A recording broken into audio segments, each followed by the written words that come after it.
Always on your side, 빅토리. 그리고 학생이 다치지 않는 입시, 빅토리. 안녕하십니까. 빅토리 입시랩 이우승 대표입니다.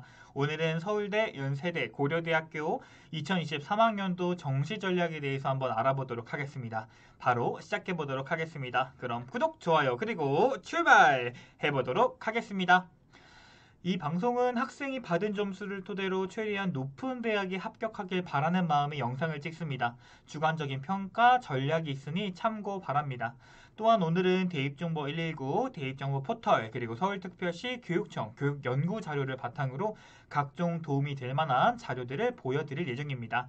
실수가 있을 수 있으니까요. 반드시 모집 요강 참고해서 환산 점수를 체크해 주시면 좋겠습니다. 우선 서연고 인문계열부터 한번 보도록 하겠습니다. 우선 서울대는 나군에 위치해 있고 가군에 고려대학교와 연세대학교가 있습니다. 군에 따라서 하나씩 써야 하는 정시의 경우는 연세대와 고려대를 같이 쓸 수 없습니다. 서울대 같은 경우는 국어 33.3%에 수학 40%, 탐구 26.7%로 인문계지만 수학의 반영 비율이 매우 높다는 점을 알 수 있었습니다. 연세대는 국어 33, 수학 33, 그리고 영어, 그 다음 탐구는 16.7로 국어, 수학을 탐구나 영어보다 비교적 잘 본 친구들이 유리할 것으로 판단이 되고 있습니다. 고려대의 경우는 국어 35.7, 수학 35.7, 그리고 탐구 28.6으로 탐구의 비중이 매우 높습니다. 영어는 감점이고요. 서울대를 고민하는 것보다 중요한 것은 내가 연세대학교에 어울리는지 고려대학교에 어울리는지를 판단해 봐야 되는데요. 고대와 연대를 나누는 중요한 기준 첫 번째는 영어를 잘 보았느냐입니다. 연대의 경우는 1등급과 2등급의 격차가 5점이나 발생이 되고 있고요. 고대의 경우는 3점이 감점이 됩니다. 또한 탐구를 잘 보았는가에서 탐구 과목을 잘했다면 고려대학교가 어울릴 것이고 그렇지 않다면 연세대학교 환산 점수를 계산해 보시는 것을 추천드립니다. 다음은 서연고 자연계열입니다. 서울대 자연의 경우는 2 과목을 응시해야 가능합니다.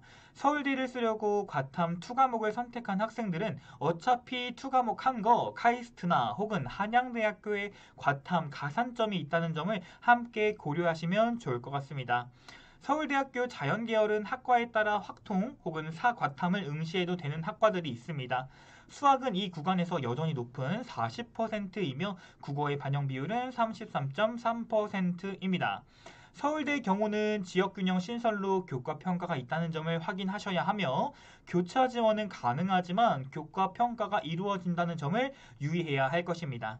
또한 서울대의 경우 변환 표준 점수가 아닌 단순 표준 점수로 탐구를 반영하기 때문에 선택 과목에 따른 유불리가 발생한다는 점도 알고 있으셔야 됩니다.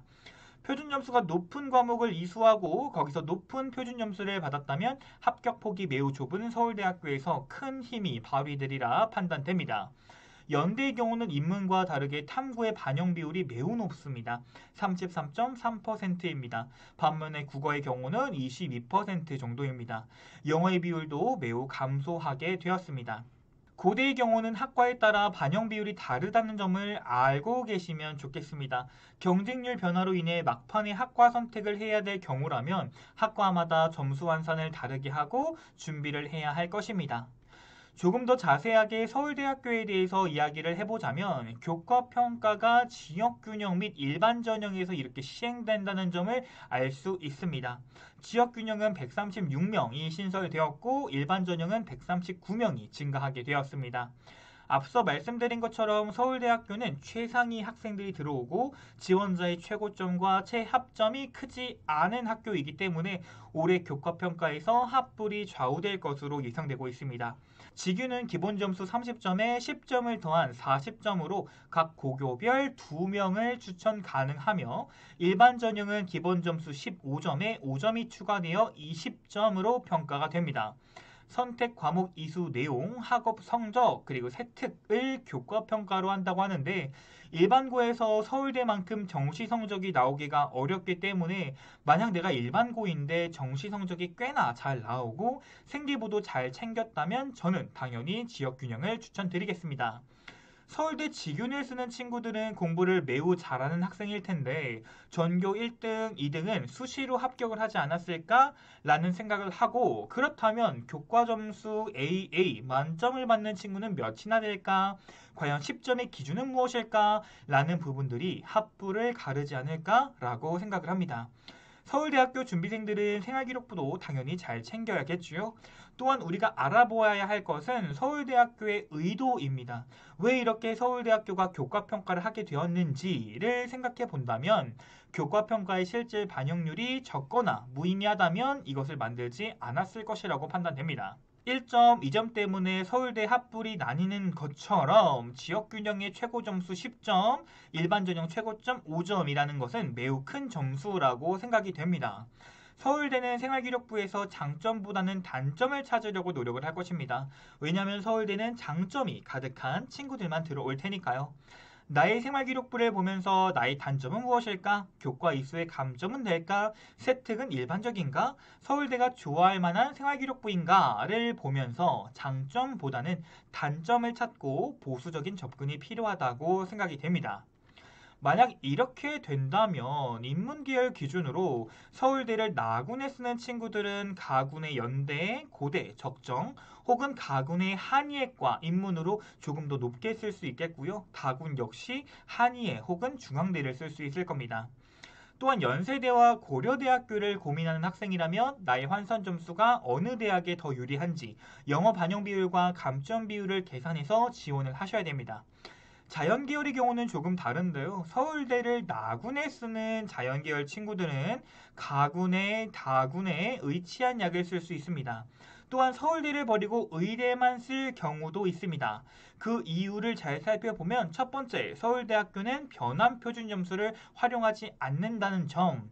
국어와 수학의 비율상 수학이 좀 더 잘했거나 탐구를 더 잘했을 때 충분히 경희대, 아주대, 의예과로 변경하시는 분들도 있으리라고 판단되고 있습니다.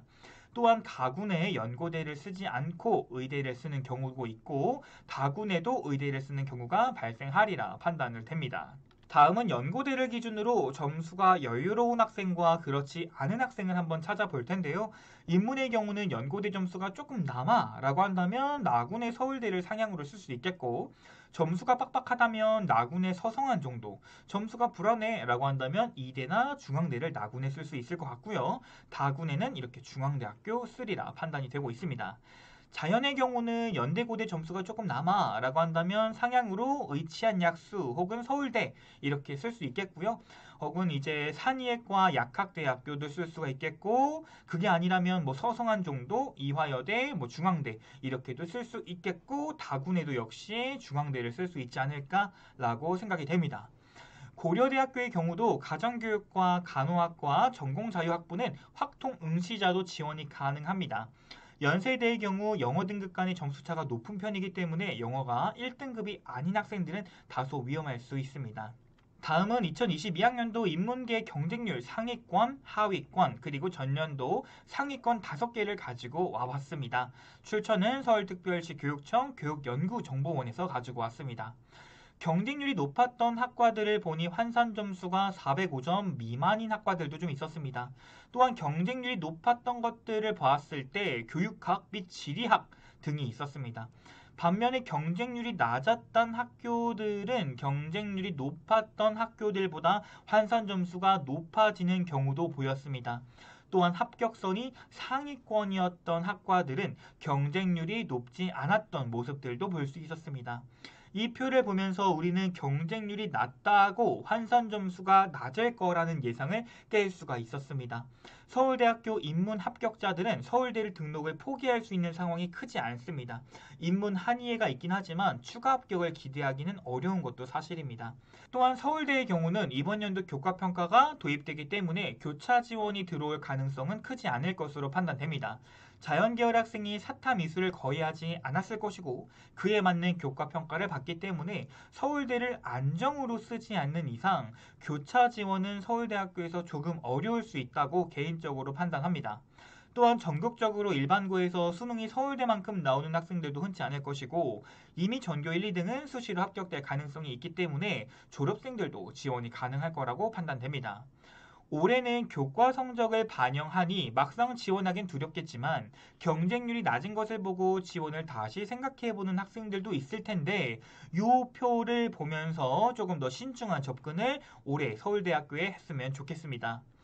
그렇다면 자연계열 어떨까요? 서울대학교 경쟁률 상위권 보면 역시나 교육계열 경쟁률은 높았으나 환산 점수는 비교적 높지 않음을 볼 수 있었습니다.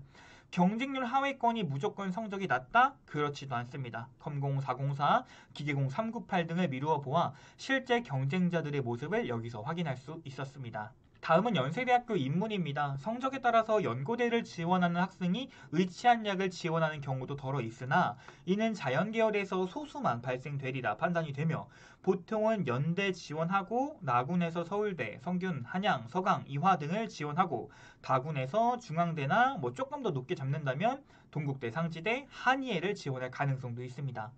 연대 점수가 남느냐, 모자라느냐에 따라서 나군과 다군의 선택도 달라질 것이라고 판단됩니다. 과학2를 응시하지 않는 경우는 의학학 계열에 함께 지원하는 경향도 보이며 추후에 탐구 변환 표준 점수를 어떻게 부여하느냐에 따라서 변화가 발생되리라 판단이 됩니다.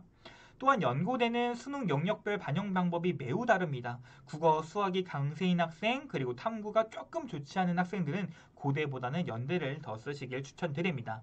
연세대학교 2022학년도 경쟁률 상위 5개, 하위 5개를 가지고 와봤습니다. 경쟁률이 높았던 인문을 살펴보면 어문 계열이 굉장히 많았습니다. 하지만 충원율이 매우 낮은 것을 확인할 수가 있었고요. 자연 계열의 경우는 인공지능, 신소재, 컴퓨터 등 AI 산업에 관련한 학과들이 높았으며 충원율은 인문에 비해서는 조금 더 돌고 있는 모습을 확인할 수가 있었습니다. 인기학과의 강세가 올해도 지속되리라 판단됩니다. 경쟁률 하위권을 보면 인문은 간호, 신학, 사회학, 문헌정보, 의료환경 등이 있었고 자연계열의 경우는 도시공, 건축, 물리학, 생화학 등 기초학문과 건축 라인이 조금 낮아짐을 확인할 수가 있었습니다. 연세대학교 인문 3년치 경쟁률의 변화입니다.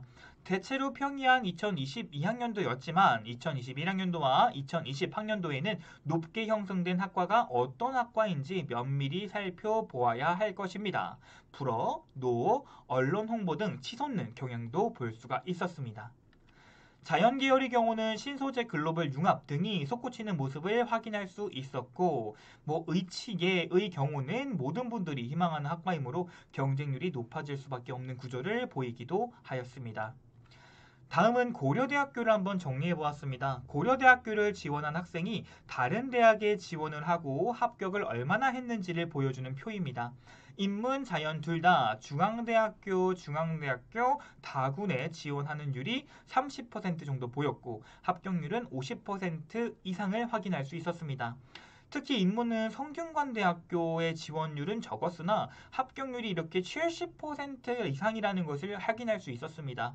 서울대학교에 합격하는 인원도 지원자 대비 26% 정도를 보이고 있고 자연계열의 경우도 지원자 대비 합격률이 47% 이상을 확인할 수 있었습니다. 한양대도 60% 이상으로 높은 수치를 보여주고 있습니다. 성균관대 나군에 합격하는 경우 고려대와 비슷한 국어 반영, 수학 반영 비율, 탐구 반영 이런 것들이 그 근거가 될 수 있을 겁니다. 또한 영어 반영도 고려대학교 및 성균관대학교가 모두 3점씩 2등급이 깎이기 때문에 이러한 결과가 보였다고 말씀드릴 수 있을 것 같습니다. 인문, 자연계열을 성적순으로 상위 5개, 하위 5개로 나눠본 표입니다. 인문 상위 계열은 경상 계열이 매우 강세를 보였고 하위에서는 지리나 어문 계열이 포진되어 있다는 것을 확인할 수 있었습니다. 자연 계열의 경우는 반도체, 데이터, 보안, 전자, 화공생명 등 인기학과 순이었고요. 하위권은 간호, 환경, 식품 등이 있었습니다. 오늘 방송은 여기까지입니다. 서연고를 준비하는 학생들에게 조금이나마 도움이 되었으면 좋겠습니다. 가장 중요한 것은 환산 점수를 파악하고 올해 서울대 교과 반영에 따른 교차 지원의 어려움, 그로 인한 고대와 연대의 교차 지원의 강세, 그 중에서 앞으로 올해 변환 표준 점수가 어떻게 나올지도 기대해 보면서 환산 점수를 파악해 보시길 바랍니다. 지금까지 빅토리 입시랩의 이유승 대표였습니다. 시청해 주셔서 대단히 감사합니다.